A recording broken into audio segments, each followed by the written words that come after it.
ही नमस्कार दोस्तों, आप सभी का एक और नई वीडियो में स्वागत है।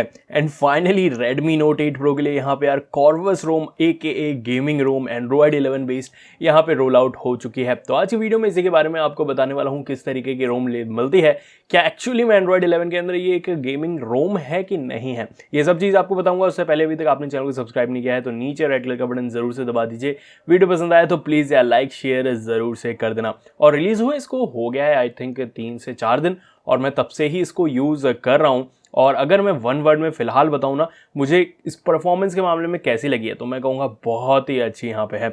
अभी मैं आपको आगे हर चीज़ दिखाता हूँ। सबसे पहले तो आपको यहाँ पे दिखा दूँ कि ये एंड्रॉयड 11 बेस्ड है और यहाँ पे आपको ये देखने के लिए मिलती है। और एक चीज़ ज़रूर मैं आपको बता दूँ कि अगर आप एंड्रॉयड 10 पे हो कॉर्वस रोम की, तो आपको ज़रूर से एंड्रॉयड 11 पे आओगे तो मिस करोगे, जो कि है कस्टमाइजेशन।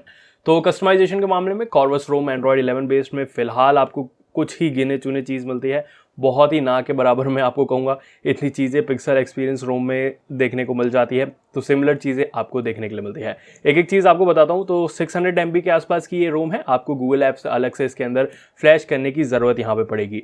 एंड्रॉयड 11 बेस्ड है तो एंड्रॉयड 11 के सारे फंक्शन इसके अंदर वर्क करते हुए मिलते हैं आपको, उसमें कोई भी प्रॉब्लम नहीं आएगी आपको, ये एक अच्छी चीज़ है। यहाँ पे आप देख सकते हो म्यूज़िक वाला आपको जो टाइल्स है वो एंड्रॉयड 11 वाला देखने को मिलता है, वर्किंग है, कोई भी ऐसा सच इशू इसके अंदर नहीं देखने के लिए मिलता है। ये काफ़ी अच्छी चीज़ है। उसी के अलावा आपको यहाँ पे देखने के लिए मिल जाएगा सारे नोटिफिकेशन टाइल्स वगैरह देखने को मिलते हैं, जो कि आपको नॉर्मली ये वर्क करते हुए यहाँ पे मिलते हैं, कोई भी प्रॉब्लम नहीं आती है। फिंगरप्रिंट अनलॉक वगैरह सब अच्छे से वर्क करता हुआ इसके अंदर अब मिलता है, तो इसमें भी आपको कोई भी दिक्कत नहीं आएगी। तो एंड्रॉयड 11 के फीचर्स आपको मोस्टली सब मिल जाएंगे, जैसे कि आपको नेटवर्क्स वगैरह में देखने को मिलता है, हॉटस्पॉट वगैरह वर्क करता हुआ मिलता है। कनेक्टेड डिवाइस में ब्लूटूथ वगैरह अच्छे से वर्क करता है, कोई भी ऐसा प्रॉब्लम नहीं है कि ब्लूटूथ आपको सुनाई नहीं दे रहा हो, वो भी कोई दिक्कत नहीं रहती है। उसके अलावा इसके अंदर बबल्स और कन्वर्सेशन का ऑप्शन यहाँ पे आपको देखने के लिए मिलता है। और देखोगे कि यहाँ पे आपको बबल्स वगैरह का पूरा दिखाता भी है कि बैकग्राउंड में आपने कौन कौन सी चीज़ों को किया हुआ है। तो मैंने यहाँ पे देखोगे कि ग्रुप का यहाँ पे दिखा रहा है जिसको मैंने ऑन किया था, तो ये सब चीज़ आपको देखने के लिए मिलती है। और काफ़ी दिनों से इसको यूज़ भी कर रहा हूँ, तो वो भी चीज़ आपको यहाँ पे काफ़ी अच्छे से स्मूथली देखने को मिलती है। अगर मैं आपको दिखाऊँ डिस्प्ले में, तो सबसे पहले तो आपको यहाँ पे डार्क थीम का ऑप्शन भी मिल जाता है, जिसको आप शेड्यूल कर सकते हो, नाइट मोड, लाइट मोड वगैरह सब मिलेगा। और स्टाइल्स एंड वॉलपेपर आपको कुछ इस तरीके का देखने के लिए मिलता है। हालांकि ये देखो, ये प्रीव्यू वाला एंड्रॉयड 11 की तरह वो वर्क नहीं कर रहा है। और सिंपल सी यहाँ पे आपको कुछ क्लॉक्स के ऑप्शन भी इसके अंदर देखने के लिए मिल जाते हैं। उसी के अलावा स्क्रीन शेवर नोटिफिकेशन में आप जाओगे, always show that and time का भी ऑप्शन मिलता है, जिसमें यहाँ पे आपके लिए डेट एंड टाइम शो करेगा। लेकिन देख सकते हो ये बग है थोड़ा सा कि ये इट्स 7:31 और यहाँ पे डेट उसके इट्स के ऊपर आ गई है।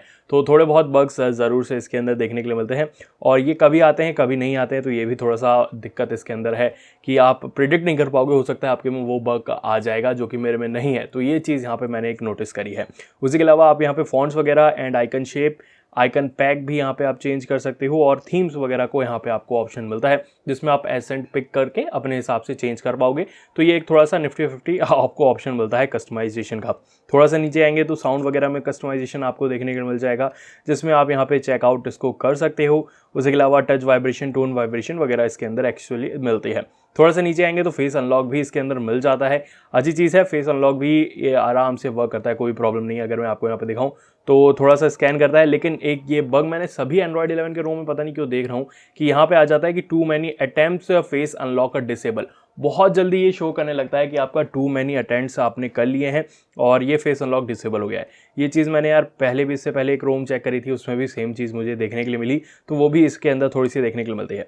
उसके अलावा इसके अंदर Xiaomi पार्ट्स वगैरह भी आपको मिल जाएगा, जैसे मी साउंड एनहेंसर वगैरह है, ये सब चीज़ मिल जाएगा। उसी के अलावा और भी मिसलेनियस चीज़ें मिलती हैं, डिस्प्ले कैलिब्रेशन और FPS ओवरले भी आपको मिलता है, जहाँ पे आप FPS देख पाओगे कि कितना आपको यहाँ पे शो हो रहा है, तो ये भी एक अच्छी चीज़ है। उसके अलावा एम्बिएंट डिस्प्ले गैशर्स वगैरह भी कुछ आपको यहाँ पे देखने के लिए मिल जाते हैं, एंड वाइब्रेशन की स्ट्रेंथ भी कम ज़्यादा आप यहाँ पे कर पाओगे। अगर मैं आपको यहाँ पे दिखाऊं तो मिसलेनियस में ये जो कस्टमाइजेशन मिलते हैं, double tap on status bar to sleep और स्टेटस बार में कौन कौन से आइटम चाहिए, एंड उसी के अलावा आपको फुल स्क्रीन ऐप्स को यहाँ पे ऑप्शन देखने के लिए मिलता है। उसी के अलावा लॉक स्क्रीन में लॉक स्क्रीन आइटम आप कस्टमाइजेशन में देख पाओगे कि डबल टैप ऑन करने के लिए, डबल टैप टू स्लीप करने के लिए, तो यही बस आपको इसके अंदर सिंपली मिलता है। उसी के अलावा अगर यहाँ पे हम आगे बढ़ें तो आगे वो यहाँ पे देखने को मिलेगा रेवेंस लेयर, जहाँ पे आपको ट्विंट स्टाइल वगैरह और आइकन मैनेजर वगैरह देखने के लिए इसके अंदर मिल जाता है। उसी के अलावा आपको ट्रैफिक इंडिकेटर भी देखने के लिए मिल जाता है। और अगर हम और आगे बढ़ें तो यहाँ पे बटन्स वगैरह का भी आपको थोड़ा सा ऑप्शन मिलेगा कि वेक डिवाइस करने के लिए बटन यूज़ करना है, या पावर मेनू में आपको यहाँ पे ये ऑप्शन देखने के लिए मिलेगा कि पावर मेनू में आपने एडवांस स्टार्ट लगाना है नहीं लगाना है, जो कि कुछ इस तरीके से आता है। और आप यहाँ पे 3 में टैप करके यहाँ पे हर चीज़ को देख पाओगे, ओपन कर पाओगे, और रीस्टार्ट में आपको देखो बूट लोडर सभी चीज़ों पे जाने का भी ऑप्शन यहाँ पे देखने के लिए मिलता है। और बस इतनी सी ही कस्टमाइजेशन मिलती है। तो ये थोड़ा सा निराशा वाली बात यहाँ पे मुझे लगी कि कस्टमाइजेशन काफ़ी कम यहाँ पे है। और अगर मैं बात करूँ कुछ बग्स वगैरह जो कि इसके अंदर देखने को मिल जाएंगे आपको, वो है कि नोटिफिकेशन आइकन जो कि ओवरलैप हो जाता है कभी कभी। ये चीज़ मैंने नोटिस करी, इसमें ये थोड़ा सा बग मिलता है। जैसे कि अभी आप देख रहोगे कि ऊपर यहाँ पे ये ओवरलैप हो गया है, जिसके आप अगर सब चीज़ ऑन करते हो डॉट भी आपको यहाँ पे शो होता है, लेकिन उसके बाद भी थोड़ा सा ये ओवरलैप हो जाता है कभी कभी। तो ये एक इशू इसके अंदर मैंने नोटिस किया है, ये आपको देखने के लिए मिलता है। और आई थिंक काफ़ी सारे और भी यूज़र्स इसको ज़रूर से नोटिस कर रहे होंगे, लेकिन फिलहाल तो मैंने इसको नोटिस किया। यहाँ पे आपको देखने के लिए कभी कभी ये मिल जाता है, जो कि आप इस तरीके से देखोगे। तो ये एक इसके अंदर छोटा सा बग मिलता है। उसी के अलावा आपको इसके अंदर वाइड वाइन L1 नहीं मिलता है, L3 मिलता है एंड्रॉयड 11 के अंदर। फिलहाल के लिए ये नहीं आया है। ऑटो फिल भी इसके अंदर वर्क नहीं कर रहा है। उसी के अलावा सेफ्टी नेट पास है डिफ़ॉल्ट ही, तो उसमें आपको कोई भी प्रॉब्लम यहाँ पे नहीं आएगी। तो ये काफ़ी अच्छी चीज़ रहती है। अब कॉर्वस है यार एक गेमिंग रोम, तो अगर मैं आपको यहाँ पे गेमिंग की बात करूँ तो इसके अंदर मैंने कॉल ऑफ ड्यूटी खेला, बहुत ही आराम से यहाँ पे कॉल ऑफ ड्यूटी इसके अंदर प्ले हो रहा था, कोई भी लैग नहीं आया। ये एक काफ़ी बेटर चीज़ मुझे यहाँ पे नोटिस करी है। उसी के अलावा हीटिंग वगैरह भी ज़्यादा इसके अंदर बिल्कुल भी नहीं हुई। अगर यहाँ पे आप देख पाओगे तो हाई और मैक्स में आपको देखने को मिलता है, वेरी हाई और वेरी हाई में ही आप यहाँ पे प्ले कर पाओगे इसको। लेकिन प्ले टाइम के लिए यार बहुत ही धमाकेदार आपको ये देखने के लिए मिलता है, कोई भी लैग एज सच नहीं देखने को मिला। ये मुझे काफ़ी बेटर चीज़ इसके अंदर लगी है। उसी के अलावा बैटरी भी ओवरऑल 8 घंटे का मुझे बैटरी बैकअप इसके अंदर ईजिली देखने के लिए मिल जा रहा है, वो भी एक काफ़ी अच्छी चीज़ यहाँ पर रखी है। उसी के अलावा देखोगे कि एंड्रॉयड 11 के कुछ फंक्शंस भी मिलेंगे, जैसे ऊपर अभी आपको शो कर रहा था कि लोकेशन वगैरह कोई ऐप आपका ले रहा है, कोई यूज़ कर रहा है, तो ये सब चीज़ें भी आपको इसके अंदर शो करता रहता है। ओवरऑल अगर आपको बताऊं तो डिसेंट रोम यहाँ पे देखने के लिए मिल जाती है, लेकिन कस्टमाइजेशन नहीं देखने के लिए मिलती है। तो गेमिंग रोम तो है ही है, लेकिन इतना अच्छा भी परफॉर्मेंस इसके अंदर नहीं मिलता है।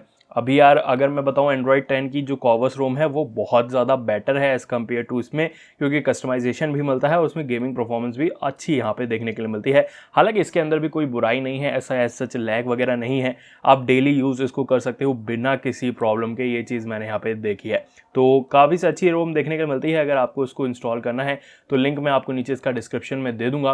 किस तरीके से इंस्टॉल करते हैं उस पर मैंने पहले ही वीडियो यहाँ पे बनाई हुई है, आप जाके उसको चेकआउट कर सकते हो। थोड़े से आपको यहाँ पे टिट्स एंड बिट्स से बग्स देखने के लिए मिलेंगे जो कि थोड़े अनप्रेडिक्टेबल है, जिनको आप चेकआउट कर सकते हो। अगर कोई चीज़ और आप जानना चाहते हो तो कमेंट सेक्शन में पूछ सकते हो। उसी के अलावा आप मेरे टेलीग्राम ग्रुप को भी ज्वाइन कर सकते हो। फिलहाल तो इस वीडियो में बस इतना ही, मिलूंगा आपसे कौन वीडियो के साथ। तब तक के लिए take care, bye bye, see you ना नेक्स्ट वीडियो। और इसके अंदर तो वो चल नहीं रहा है Amazon प्राइम वीडियो HD के अंदर, थोड़ी सी निराशा है यहाँ पे।